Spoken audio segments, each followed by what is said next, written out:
नमस्कार, मैं आचार्य अनुपम जोली। मीन राशि वाले लोगों के लिए आगामी सप्ताह अर्थात 31 अगस्त से 6 सितंबर के बीच में ग्रहों का आपके जीवन पर प्रभाव और उसके समाधान की बात करने जा रहे हैं। सबसे पहले चंद्रमा की बात करेंगे, क्योंकि चंद्रमा प्रत्येक दिन आपके जीवन पे एक चमत्कारिक प्रभाव डालता है और वही हमारे लिए वो पूरे दिन को साबित करने में काम आता है। तो शुरू करते हैं चंद्रमा से। तो चंद्रमा का सफर अच्छी बात है, इस हफ्ते में आप ही की राशि से हो रहा है। मतलब चंद्रमा मीन राशि में है सप्ताह के पहले दिन, और सप्ताह चंद्रमा का सफर का अंत कहां हो रहा है? आपकी राशि से चौथी राशि अर्थात मिथुन राशि में उसका इस सप्ताह का अंत हो रहा है। तो कह सकते हैं कि आपकी राशि आपसे द्वितीय राशि, तृतीय राशि और चतुर्थ राशि, इसमें चंद्रमा का संचरण होगा। इसमें पहला चंद्रमा बहुत शुभ माना जाता है, मतलब सप्ताह की शुरुआत बहुत सशक्त है।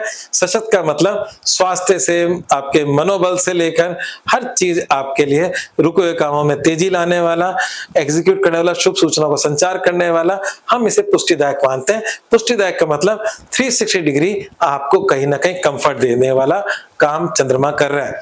द्वितीय चंद्रमा हालांकि आपके थोड़ा सा परिवार और धन संबंधी हल्की सी चिंताएं दे सकता है, but it is not negative, ये सिर्फ चिंताएं बता रहा है। तो चिंताओं को हम चिंतन के द्वारा समाधान कर सकते हैं। और तृतीय चंद्रमा हर सदैव अच्छा ही होता है। तृतीय चंद्रमा आपके पराक्रम को बढ़ाने वाला होता है, और साथ ही साथ क्योंकि हर बार मीन राशि का तृतीय चंद्रमा तो चंद्रमा की उच्चता लिए होता है, और मीन राशि में चंद्रमा एक शुभ ग्रह है, और बृहस्पति को चंद्रमा प्रिय भी है तो और मित्र भी है। और चंद्रमा आपके कह सकते हैं कि आपके शिक्षा, संतान, पढ़ाई लिखाई, रिलेशनशिप, आपके पिछले जन्मों के संचित, आपके कहीं ना कहीं विजडम, आईक्यू लेवल, इन सबका लॉर्ड चंद्रमा है। और चंद्रमा जब तीसरे घर में उच्च का होता है तो आपके 5वें घर से वो 11वां घर हो जाता है, और उसमें भी कहीं ना कहीं लाभ देने लग जाता है। तो तीसरा चंद्रमा आपके रिलेशनशिप, प्रेम संबंध, नए पुराने मित्रों से जोड़ना, छोटी मोटी सुखद यात्राएं जिसमें प्लेजर हो, मौज मस्ती हो, पिकनिक हो, ये सब कुछ करा सकता है। बिजनेस की छोटी मोटी यात्रा करा सकती है, वो लाभकारी यात्रा हो सकती है। आपके समाज में आपके कार्यों की प्रशंसा हो सकती है, और कहीं ना कहीं आप खुद भी सामाजिक कार्यों में इन्वॉल्व हो सकते हो। तो ये था आपका तीसरा चंद्रमा। और अंतिम चंद्रमा जो है वो होगा चौथा, और चौथा चंद्रमा है 5 सितंबर 10:18 से। तो कह सकते हो कि आपके अंतिम जो 2 दिन है 5 और 6, वो मानसिक चिंताओं और परेशानी का है, क्योंकि वहां पर मंगल पहले से है, और मंगल और चंद्रमा दोनों चतुर्थ भाव से गुजर रहे हैं। चतुर्थ भाव का गोचर अच्छा नहीं होता, वो मानसिक परेशानी देता है। तो सप्ताह बहुत अच्छा जाने वाला है। सप्ताह के अंतिम 2 दिन चिंताओं के, पर मानसिक परेशानी के। अब बाकी ग्रहों की स्थितियां क्या क्या कह रही है, तो हम ये कह सकते हैं, 2 बातें कह सकते हैं। पहली बात तो वैवाहिक जीवन को लेकर थोड़े बहुत डिस्टर्बेंसेस दिख रहे हैं।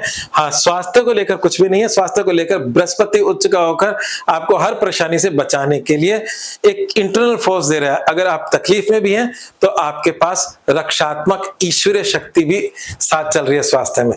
परंतु वैवाहिक जीवन का जो खाना है उसमें नीच के शुक्र बैठे हैं, और उनका स्वामी बुध उसकी राशि से 12वें अर्थात आपकी राशि से 6ठे राशि में बैठे हैं।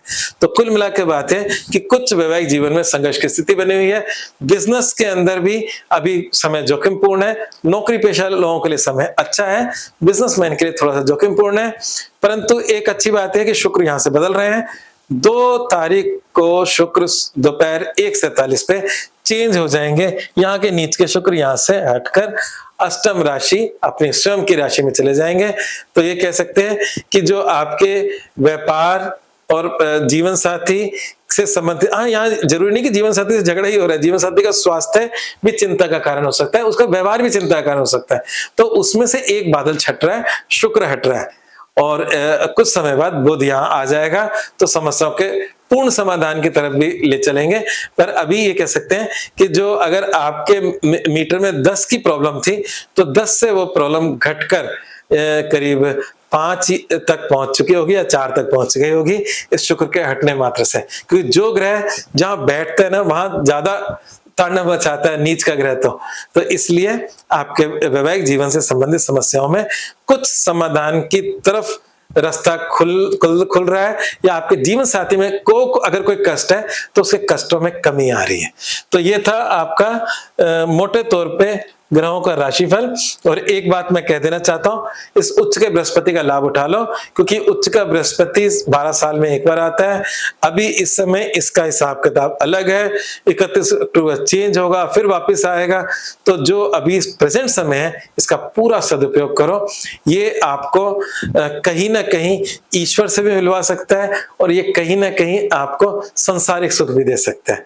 तो बृहस्पति आपको एक अच्छी हेल्थ, अच्छा डिसीजन मेकर बना रहा है, एक इंट्यूशन पावर दे रहा है, आने वाली समस्याओं और लाभ का आपको समय से पहले आभास हो सकता है इस बृहस्पति की वजह से।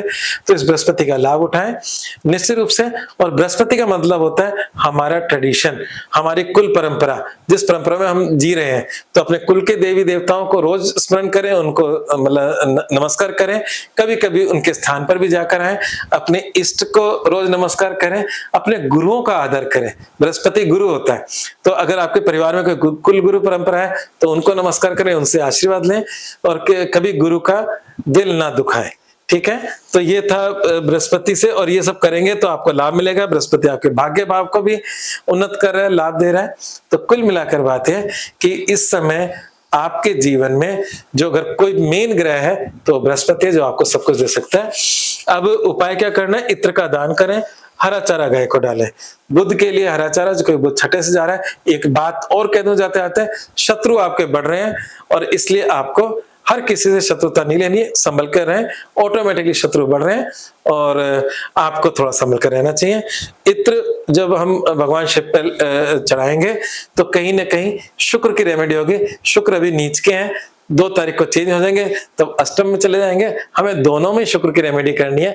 एक समस्या तो खत्म होगी, पर अष्टम शुक्र भी कोई खास अच्छे नहीं होंगे, तो हम ये रेमेडी रेगुलर कर सकते हैं। और हरा चारा गाय को डालें, ये दोनों उपाय करें, और अपने जिद्दी स्वभाव पर नियंत्रण करें, क्योंकि वक्री शनि आपकी राशि में है। आज बस इतना ही, धन्यवाद।